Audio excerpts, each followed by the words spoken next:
She stood at the doorway of the old house, fingers trembling against the rusted handle. The same house where she'd once learned what love was supposed to feel like, and what pain could do when it wore love's face. Dust floated through the air like faded memories, each one carrying a scent rain, jasmine, and the faint echo of laughter that no longer belonged here. He was sitting inside, older now, weaker. The kind of weak that comes when time decides to make a man answer for his silence. She hadn't seen him in 12 years. 12 years since he'd broken her. Not with a single moment, but with 1,000 small ones, moments of anger, neglect, and words that cut deeper than any blade ever could. Her father. He looked up when she entered. Eyes that once commanded storms now flickered like dying candles. "You came," he whispered.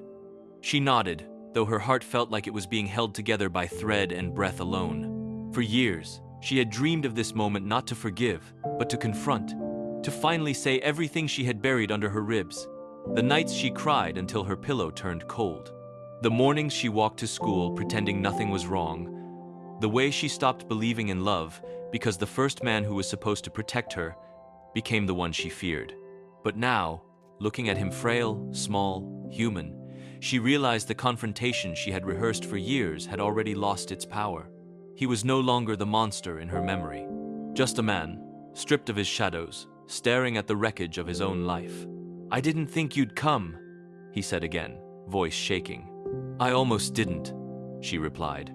The silence between them was thick, not empty, but full of everything they never said. "I'm sorry," he murmured. 2 words, so small, so late. She could feel the war inside her, the child who wanted to scream, and the woman who wanted to let go. "You hurt me," she said quietly. "You made me afraid of love. You made me believe I wasn't enough." His eyes filled with tears. He didn't deny it. He didn't defend. He just nodded, the slow, broken kind of nod that says, I know.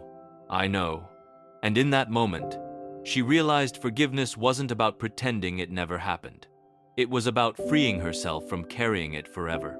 Because she had carried him, his anger, his cruelty, his shadow everywhere, every failed relationship, every time she pushed someone away before they could hurt her, every time she smiled when she wanted to scream. Forgiveness wasn't for him, it was for her. She took a step closer. Her throat burned, her chest trembled. "I forgive you," she whispered. He broke. The man who once never cried now sobbed like a child. Not because she said it, but because he didn't deserve to hear it.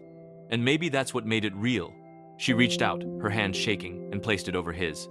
His skin was cold, fragile, like the past itself, ready to turn to dust if she held it too long. In that small room, time softened. The air shifted. The anger she had fed for years dissolved into something quieter, not peace yet, but the space where peace begins. He tried to speak again, but she stopped him. "It's okay," she said. "You don't need to say anything." Because forgiveness wasn't a conversation. It was a release. As she left the house, the wind carried the scent of jasmine again. The same flower her mother used to plant outside her window, the same scent that reminded her of innocence before pain. She stood on the porch, eyes closed, letting the sunlight touch her face.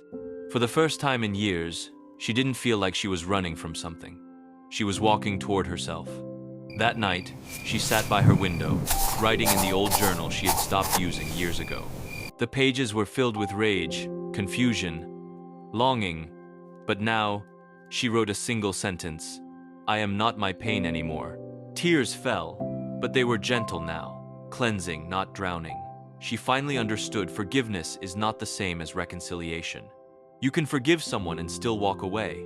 You can love someone and still let them go. It wasn't about them being worthy. It was about you deciding you no longer wanted to live inside the wound. The next morning, when she woke, the world felt different. The same sky, the same streets, but lighter somehow, as if life had exhaled. She made tea, opened the window, and let the day enter without resistance. The past was still there, yes, but it no longer ruled her. Forgiving him hadn't changed what happened, but it changed what lived inside her. And in that change, she found something stronger than anger, more powerful than revenge freedom. Because healing doesn't mean you forget the story. It means you stop letting it define the ending.